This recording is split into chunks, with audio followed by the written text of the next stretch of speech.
GDR news, ఇది సామాన్యుని గళం. దేశవ్యాప్తంగా నిర్వహించిన నీట్ పరీక్షల్లో భారీ అవినీతి జరిగిందని కాంగ్రెస్ నాయకులు ఆరోపించారు.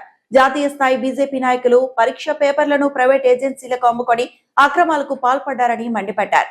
తిరుపతి ప్రెస్ క్లబ్ లో మీడియా సమావేశం నిర్వహించి కేంద్ర ప్రభుత్వ విధానాలపై విమర్శలు గుప్పించారు. తిరుపతి ప్రెస్ క్లబ్ లో నిర్వహించిన మీడియా సమావేశంలో కాంగ్రెస్ నాయకులు మాట్లాడుతూ దేశవ్యాప్తంగా జరిగిన నీట్ పరీక్షల్లో పారదర్శకత పూర్తిగా దెబ్బతిందన్నారు.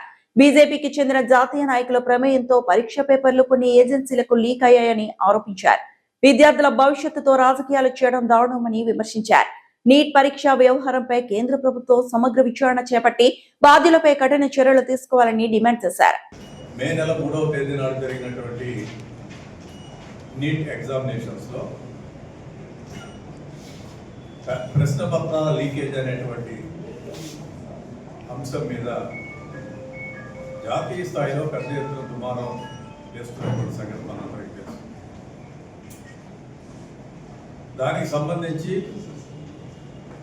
నీట్ ప్రశ్న పత్రాల లీకేజ్లో దోషులు ఎవరైతే ఉన్నారో, బాధ్యులు ఎవరైతే ఉన్నారో, ప్రధానంగా భారతీయ జనతా పార్టీకి సంబంధించి కానీ భారతీయ జనతా పార్టీ యువమోర్చకు సంబంధించినటువంటి నాయకులందరూ కూడా దీంట్లో ప్రధాన భాగస్వాములుగా ఉన్నారనేటువంటిది ప్రచార మాధ్యమాల ద్వారా మనకు తెలుస్తున్నటువంటి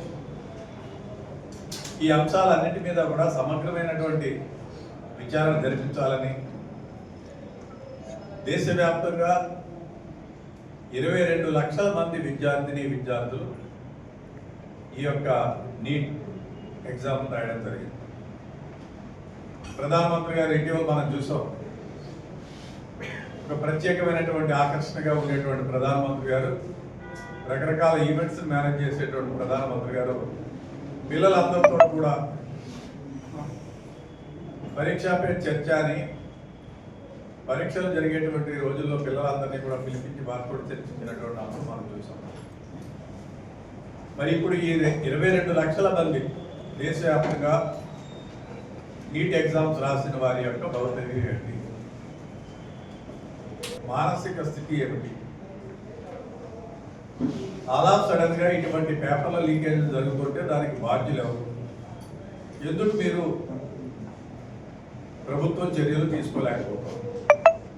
భారతీయ జనతా పార్టీ ఈ దేశంలో అధికారంలోకి వచ్చిన తర్వాత సుమారు ఇప్పటి వరకు 89 సార్లు ఈ పేపర్లు ప్రశ్న పత్రాలు లీక్ అయినటువంటి సార్ 89 టైమ్స్. దాంట్లో సుమారుగా ఒక 48 సందర్భాలలో మళ్ళీ తిరిగి ప్రశ్న పత్రాలను కొత్తగా నిర్వహించినటువంటి పరిస్థితి. వీళ్ళు అధికారంలోకి వచ్చిన తర్వాత ఒక సెంట్రలైజ్డ్ ఏజెన్సీని ఏర్పాటు చేసి, ఎన్టీఏ అనేటువంటి ఒక ఏజెన్సీని ఏర్పాటు చేసి ఆ ఏజెన్సీ ద్వారా ఈ నీట్ ఎగ్జామినేషన్స్ కండక్ట్ చేస్తున్నారు. గతంలో వివిధ విశ్వవిద్యాలయాలు కానీ వివిధ రాష్ట్ర ప్రభుత్వాలు కానీ ఈ పరీక్ష పేపర్లు నిర్వహించినప్పుడు చాలా సక్రమంగా సజావుగా జరిగేటువంటి పరిస్థితి.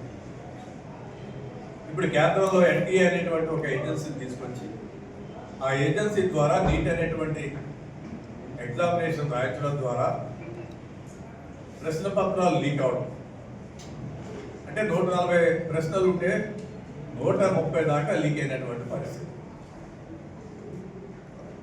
అనేక పర్యాయాలు పిల్లల యొక్క మానసిక స్థితి, వాళ్ళ భవిష్యత్తు, వాళ్ళ స్ట్రెస్, అనేక మంది సూసైడ్ చేసుకుంటున్నటువంటి పరిస్థితి. బజార్లో వస్తువులను కొనుగోలు చేసే విధంగా భారతీయ జనతా పార్టీ దేశంలో అధికారంలోకి వచ్చిన తర్వాత ప్రశ్న పత్రాలన్నింటినీ కూడా అమ్మడం, కొనడం బజార్లో జరుగుతున్నటువంటి పరిస్థితి. ప్రధానంగా ఈ నీటికి సంబంధించినటువంటి గతంలో కూడా 24 ఒకసారి ఇలాగే జరిగింది.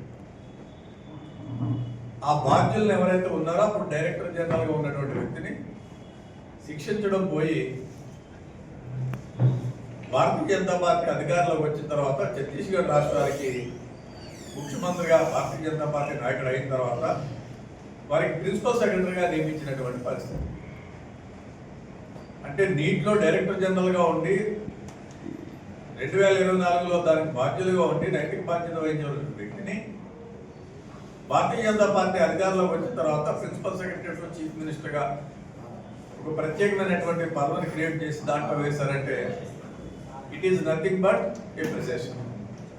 ఇది ఒక పథకం ప్రకారం ప్రధానమంత్రి కార్యాలయం కానీ ప్రధానమంత్రి గారికి సంబంధించినటువంటి వ్యక్తులు కానీ లేదా కార్పొరేట్ విద్యా సంస్థలు కానీ వాళ్ళందరికీ తెలిసే జరుగుతుందని మనం భావించాలి. ఎందుకంటే శిక్షించవలసినటువంటి వ్యక్తిని రివార్డ్స్ తోటి అవార్డ్స్ తోటి వాళ్ళందరినీ కూడా ఎంకరేజ్ చేస్తున్నటువంటి ప్రభుత్వం. సో ఈ నేపథ్యంలో కాంగ్రెస్ పార్టీగా మరి ప్రధానమంత్రి గారు మొన్న పిల్లలందరితో గడిపి మీరు ఒత్తిడి ఫీల్ అవ్వకూడదు, సక్రమంగా ఎగ్జామ్స్ రాయాలి, ఇవన్నీ చెప్పినటువంటి ప్రధానమంత్రి గారు ఎన్టీఏ అనేటువంటి సంస్థకి అసలు ఒక ఆడిట్ కానీ ఒక సూపర్వైజరీ లెవెల్ కానీ పర్యవేక్షణ బాధ్యతలు కానీ రోల్స్ అండ్ రెస్పాన్సిబిలిటీస్ కానీ ఆ సంస్థకి ఎవరు నిర్దేశిస్తున్నారు, ఎవరు ఆదేశిస్తున్నారు, ఎవరు కంట్రోల్ చేస్తున్నారు అనేటువంటిది మనందరూ కూడా తెలియవలసినటువంటి అవసరం.